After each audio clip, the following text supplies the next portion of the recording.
Saudara-saudara, rekan-rekan media yang saya hormati, tadi kami, Menko PMK, Menko Polkam, Menteri Agama, Menteri Perikanan dan Kelautan, KKP, mendampingi Bapak Wakil Presiden untuk menerima Wakil Perdana Menteri Malaysia.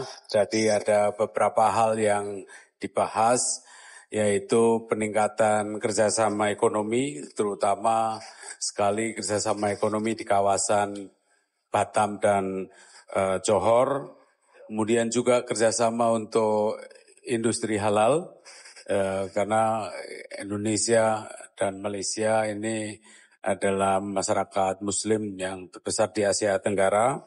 Kemudian juga perlindungan pekerja migran Indonesia, jadi diintensifkan itu one channel system bagi perlindungan tenaga kerja Indonesia. Kemudian juga kerjasama untuk kepentingan pertanian sawit, minyak sawit, karena sekali lagi Indonesia, Malaysia adalah produsen minyak sawit terbesar. Kemudian juga akan mengajak serta Malaysia, itu yang sedang dipikirkan, dan tentu saja adalah kesepakatan mengenai bagaimana memberikan dukungan penuh kepada Palestina. Kemudian selain itu tadi juga beberapa hal dibahas juga mengenai kerjasama untuk Technical Vocational Educational Training atau TVET, jadi pendidikan untuk kerjasama di bidang pendidikan dan training untuk pendidikan vokasional. Jadi ini tadi juga akan mengirim mahasiswa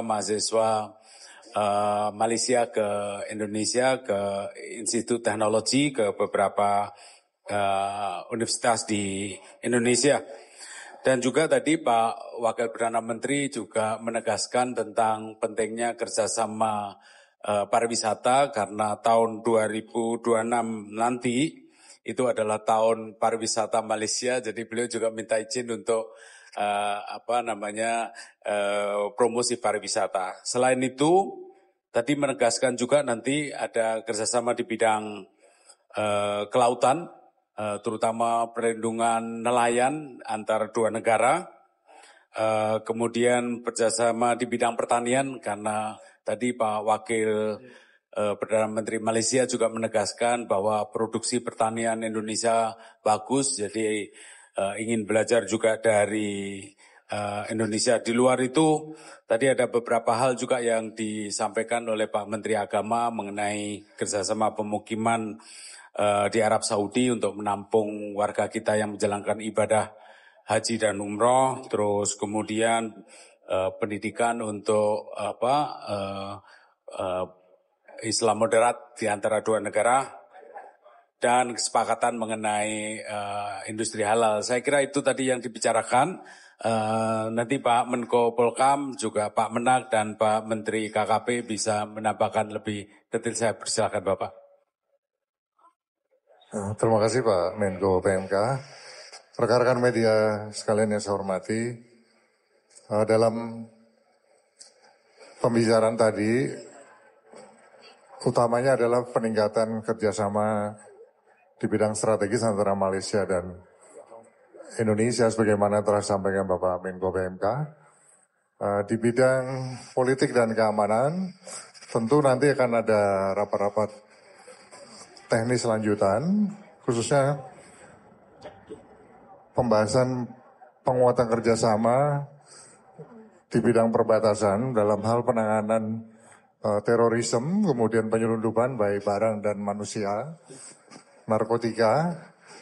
Tadi yang disampaikan Pak Menko PMK terkait dengan nelayan, illegal fishing dan sebagainya. Saya rasa dari Polkam beberapa aspek itu yang dibahas ke depan. Mungkin tambahan dari Pak Menteri KKP, Menteri Agama. Jadi Malaysia dengan Indonesia sama-sama sebagai negara mayoritas Muslim yang mempunyai mazhab Ahlussunnah wal Jamaah, bahkan lebih spesifik lagi mayoritas bermazhab Syafi'i. Jadi kalau negara serumpun ini bekerja sama, itu bisa menyelesaikan banyak persoalan dan juga sekaligus memberikan penguatan untuk negara serumpun tersebut. Sebab kita dikenal sebagai negara yang moderat. Moderat artinya tidak radikal dan juga tidak liberal gitu kan. Oleh karena itu kita mencoba untuk mempertemukan nanti kurikulum pendidikan keagamaan yang mencerahkan untuk kawasan kita yang memberikan penguatan. Kemudian yang kedua kita juga mengusulkan dalam bidang detail seperti masalah haji ada zona yang sama dan kemudian juga persoalan-persoalan fikih misalnya tentang kita bicarakan tentang dam ya. Pemotongan kambing dam itu ya bisa dilakukan di negeri kita sendiri, tidak di Saudi Arabia. Saudi Arabia sebetulnya sudah mengizinkan.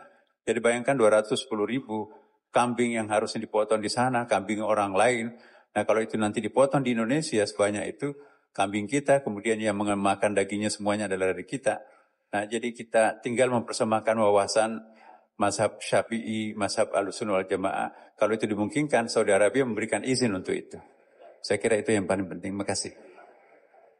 Ada satu hal lagi yang terkait dengan tindak lanjut penyelesaian lintas batas teritorial laut di Laut Sulawesi maupun Selat Malaka yang telah ditandatangani pada tahun 2023. Ini juga akan dibicarakan teknis untuk pelaksanaan di lapangan, termasuk juga demarkasi batas darat di segmen Pulau Subatik dan West Pilar yang telah disetujui pada bulan Februari tahun 2025. Tentu semua ini akan ada tindak lanjutnya yang akan dibahas pada mekanisme perjanjian bilateral teknis nanti di tingkat pelaksana. Saya rasa cukup Pak Menko, Pak Menteri. Terima kasih rekan-rekan wartawan sekalian. Cukup ya.